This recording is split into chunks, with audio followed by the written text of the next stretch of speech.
We now turn to a chart that starts to think about, if you think of literacy as an economic asset, like any economic asset, the more you use of that, the better off you're going to be. And this chart plots for each province and territory in Canada the proportion of the skills that Aboriginal workers have that the economy uses in that province or territory. And what the impression this leaves is it varies enormously from place to place. At the Canada level, things are nearly in balance. So we use almost all of the literacy skills that Aboriginal workers have. But if we look at Nunavut in this display, jobs in Nunavut, the Nunavut economy actually demands 103% of the skills that people have. So there's a literacy shortage in the Aboriginal population in Nunavut that implies a huge economic cost, that if that shortage is not solved, they'll pay a penalty in terms of GDP and productivity growth. On the other end of the spectrum, we have a place like Saskatchewan. Current jobs only demand 96% of the available supply. And so that 4% supply of skill that goes unused costs the individuals themselves and the economy enormous amount of money, because each one of those literacy points is worth $155 in additional productivity and earnings for the people involved. So the summary of that is that government policy has to pay attention to these differences. Some places are in literacy surplus, some are in shortages, so the policy response will have to be customized to the nature of the skill problem in each jurisdiction. We now turn to look at a troubling piece of data that Canada is one of the only countries in the world that has this kind of analysis. We talked earlier that literacy is a relative term, that you can only make sense of it if you think about the demand side, what the economy requires, and the supply side, what skills people have. And in economic terms, in order to make good use of the supply, the demand has to be there. You have to have jobs that ask people to use their skills, or like anything, like muscles, the skills will evaporate. This chart displays the distribution of skill at two different points. The red line is the skill distribution by age in 1994. The blue line is the skill distribution for the same people observed in 2003. What this chart implies is that a huge number of people in prime age, from about 24 up to about 54, found a way to lose much of the skill that the education system gave them. And how can this be so? It's because they're working in jobs that don't require their skills to be used, and they've adopted lifestyles that don't include literacy. If we take an economic perspective on this, education costs us a lot. Imparting those literacy skills cost us enormously.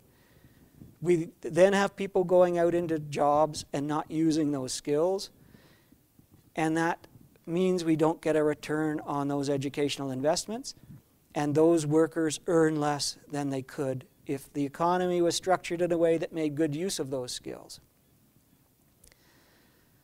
So it reinforces the need for governments and business to pay attention to the demand side, to create knowledge and skill-rich jobs. If one was to only invest in the supply side, create more skills, you cannot be assured that the economy will take up those skills and put them to good use. Okay, so with that chapter closed, we know that skills are important. We also know that supply and demand may not be in balance. And so we're going to look at the efficiency of the Ontario labour market with a focus on Aboriginal workers, on whether supply and demand are in equilibrium. In our terminology, literacy skill surpluses and shortages. We're going to start by looking at band members who are living on reserve. what we see is a huge surplus of level 1 people that is quite a bit larger than the number of level 1 jobs in the Ontario economy. We see a slightly smaller surplus of level 2 people, and then shortages of level 3 and level 4 people. So there are jobs for them, there just aren't people with the skills to fully meet the demands of those jobs. If we turn to band members off reserve, so people who, Aboriginal adults who no longer live in the reserve system, we see a slightly smaller problem where there are still more level 1 people than there are level 1 jobs, but a significantly bigger oversupply of level 2 people and still shortages of level 3 people and level 4 people. There are jobs at that level, but not people with the skills to fill them fully. And then if we look at other Aboriginals off reserve, these are Innu in the far north or Métis, a much smaller surplus of level 1 people, a bigger, yet again, surplus of level 2 people over the available jobs, and shortages of level 3 and level 4 people where there are jobs but without people to fill them fully. So what this implies at a general level is we need to give people more skills so that there are less people in surplus at the lowest levels and they can fill those level 3 and 4 jobs. In the Ontario economy, of all workers, Aboriginal and non collectively, over half of workers don't have the literacy skill that's associated with satisfactory job performance. So 1 out of every 2 workers could benefit from skill upgrading. About 20% of workers in Ontario have more skills than they're in the job that they're currently occupying. And this is okay because it gives some cushion for the economy to grow. But if we were able to find some way to use those skills, to put those skills that aren't being used now to good use, we'd reap huge economic gains. And then there's a group of about 34% of adults whose skills match exactly the demands of the job, which is good but not that good because if skill demand is rising, they're going to be in trouble because they're going to run out of skills very quickly. So the question one asks oneself with these from an economic point of view, what are those shortages costing us economically and what would it take to fill them?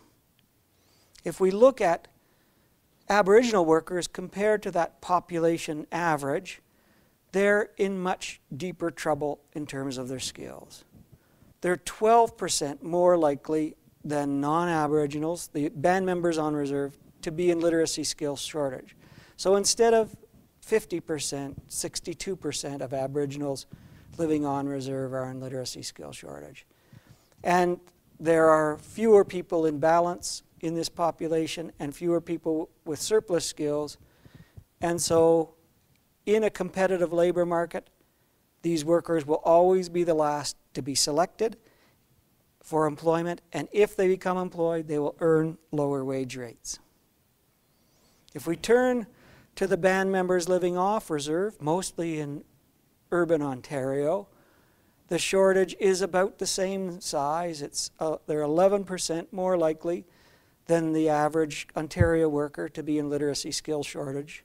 The story is the same. This puts them at great disadvantage. At the other Aboriginals living off reserve, it's about the same, 12% disadvantage relative to the general population. So in any competitive labor market, this could be attributed, they're not going to succeed in relative terms, and it would be easy to dismiss this as discrimination and bias in the labor market, but because we have skill measures, we know it's a skill issue. It's employers doing exactly what's good for them, which is hiring people with the most skills. And so solving for this problem, confronting it, has to do with investing in literacy skill upgrading for Aboriginal workers so we can level the playing field for their participation. So now I'm going to turn to what is really the punchline of the presentation. There are literacy skill problems that place Aboriginal workers in Ontario at great economic disadvantage. They'll get less employment. they'll get lower wages and income, and they'll participate less in adult learning. So what would it take to eliminate those literacy skill shortages? And what would the economic benefits be? What sort of magnitudes are we talking about? The bottom